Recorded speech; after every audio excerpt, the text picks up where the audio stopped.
Hello, this is Shadow of the Moon, and today I'm going to be showing you my Nordic Aesir deck profile for June of 2021. And unlike all my Blackwing deck profiles and my Harpy deck profiles and just about every Winged Beast profile that I usually show off, this is actually different because this is not one of those. This is one of my few non-Winged Beast decks, but I do really love it. I've always loved the archetype, and this deck actually came around during the later half of 5Ds when I was watching it, when I was really big into Nordic mythology and like Vikings and stuff, obviously. So I thought that was so cool that they had a archetype based off of it, and at first it was really hard to bring out a lot of these creatures. So over the years they haven't really had a whole lot of support for the Nordic gods. They did come out with, which I will be showing you, a link monster for it, and then a regular monster which can help bring out any level of the level 10s. So that was really good. I'm glad that they actually did that, but this deck hasn't really had that much chance for an upgrade. So you won't be seeing anyone playing it. This is more of my flavor, and this is what I like. I actually got an idea from somebody named the Darkroom Duelist. If you haven't checked out his channel, please do, because he has a lot of really good videos and stuff. So without any further ado, let's gonna go ahead and dive straight on into it. Alright, so for this build, I'm gonna have 3 Vandus of the Nordic Ascent, and she's one of the main cards in here. For a Synchro Summon, I can substitute this card for any Nordic tuner if this card is used as Synchro material. All other Synchro monsters must be Nordic monsters, and then once per turn, I can send a Nordic monster from my deck to the graveyard, and then this card level becomes that monster's level, which is important because you want to be able to get rid of and dump your Nordic monsters and Aesir monsters in the graveyard so you can modify their levels to get to the level 10s of Loki, Thor, and Odin. Alright, and then we've got the new 3 Alvis of the Nordic Alfar.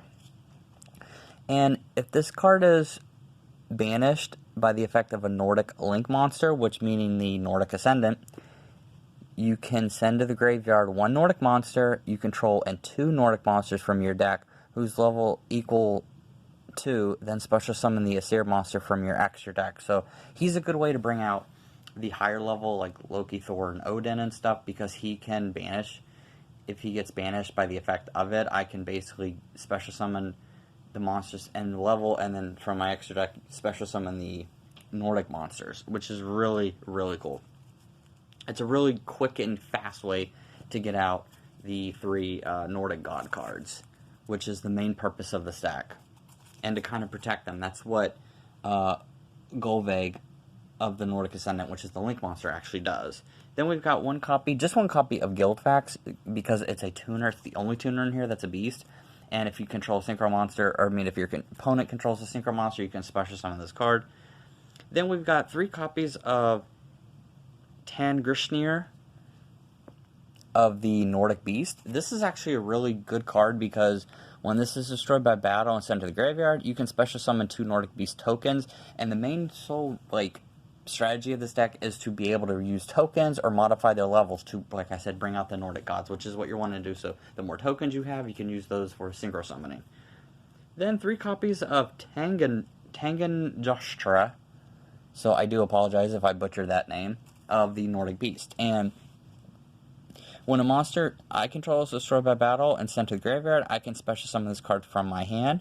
And then once per turn, when this defense position card on the field is changed to face-up attack position, you can special summon a Nordic Beast monster from your extra deck, or from your deck in defense position, except him. So the idea is to get him out on the field to get Guildfax.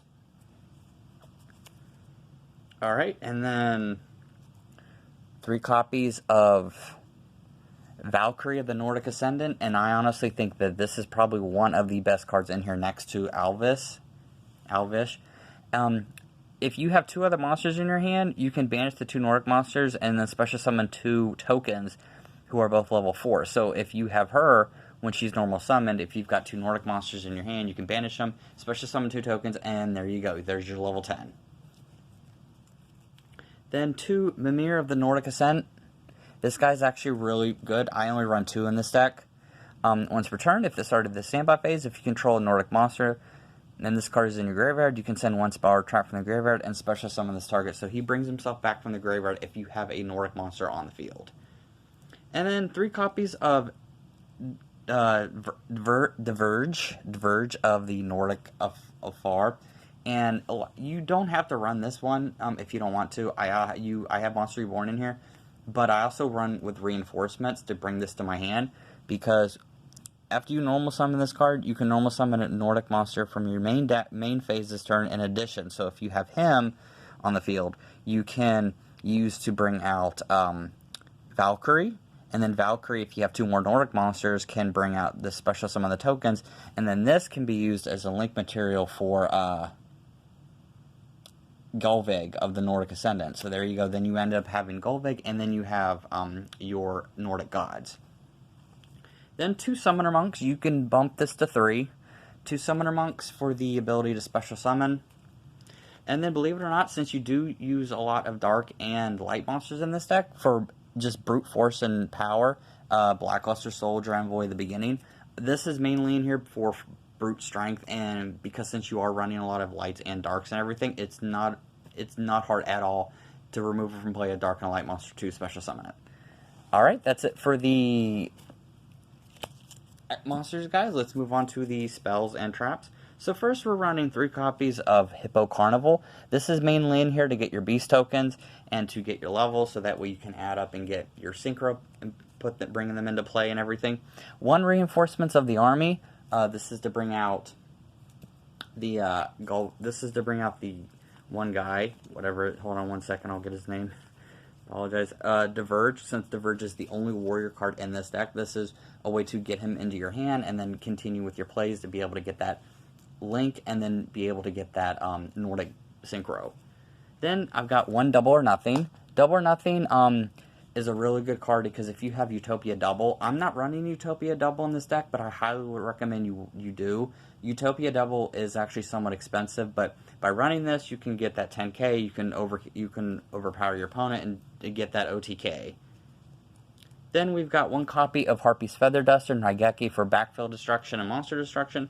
1 copy of Foolish Burial to be able to put a monster in your graveyard. 1 copy of Instant Fusion, because by paying 1,000 life points, you can special summon a fusion monster.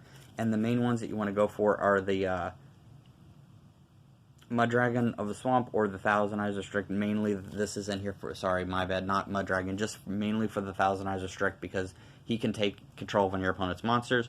And then 2 copies of Air's Rock Sunrise. This is basically in another Monster Reborn. So that's it for these spells, guys. Let's move on to the traps. And there's only 4 traps in here. Glyfnir of the Feathers of Fenrir, which you just add a Nordic monster from your deck to your hand. It's a trap card. And then last but not least, this can be in place for a Monster Reborn if you want. I'm just choosing Call of the Haunted. This 1 copy of Call of the Haunted to bring a monster back from your grave. Alright, that's it for these monsters. That's it for the spells and traps and monsters. So let's move on to the extra deck. So 3 copies of the newer, it's not newer, really, it's only like, it's about 3 years old or so now, of, if I can get her good, Glyfnir of the Nordic Ascendant. And you just need one level 5 or lower Nordic monster, and if this card is link summoned, you can banish up to 3 cards from your hand and or field, and if I do, special summon that many Nordic monsters from your deck in defensive position. So she's a really good way to get out more Nordic monsters to get your link monsters, or get your synchro monsters in play to get your Nordic gods. And then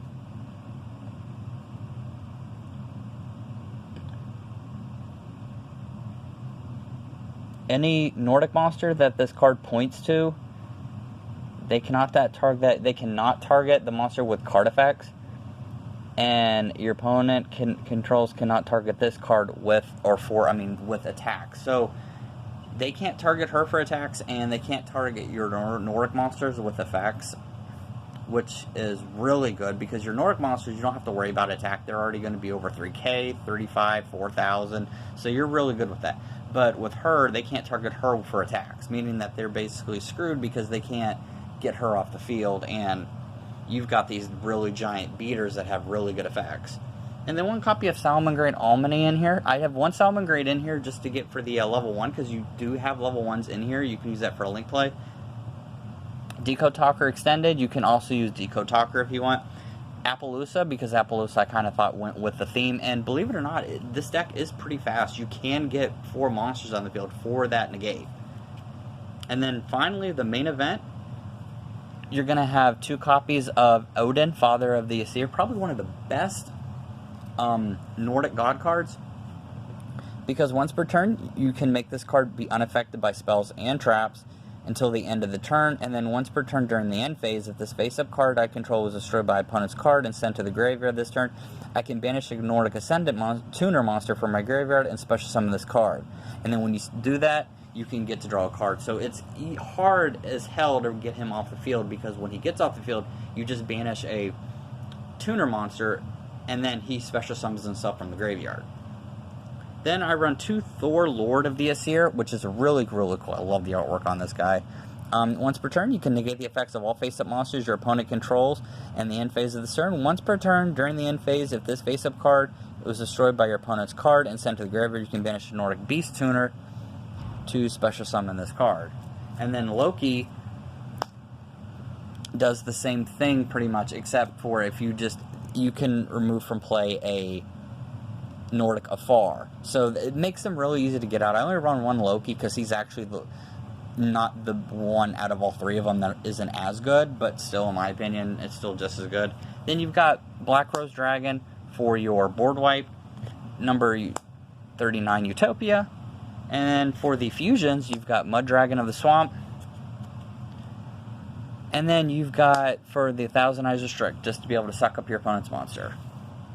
Alright, that's it for the deck, guys. I hope you enjoyed it. It's a lot of fun. I'm so happy that they actually came out with a Nordic support, because Nordic monsters were always kind of like bottom of the barrel, and they never got any support for them. And I'm a big fan still of Nordic mythology, so that was one of my main goals, was to build a Nordic deck that actually worked and was good, and then use it. And you guys can experiment with what you want if you choose to, but honestly, I think the deck is perfect as is. So I hope you guys enjoyed that video. I know this was a little bit longer than I normally do, but there was a lot to talk about, and the deck isn't really complicated at all. I mean, you can easily get the tuners out that you need. You can special summon from your deck. You can get the tokens, because mainly the main purpose of this deck is to get the tokens, like the Hippo tokens, or to get the tokens on your field, so that way you can use those for the Link Summon and Synchro Summoning. Alright, so that's going to be it for this video, and I hope you enjoyed it, and with that, I'll see you next time.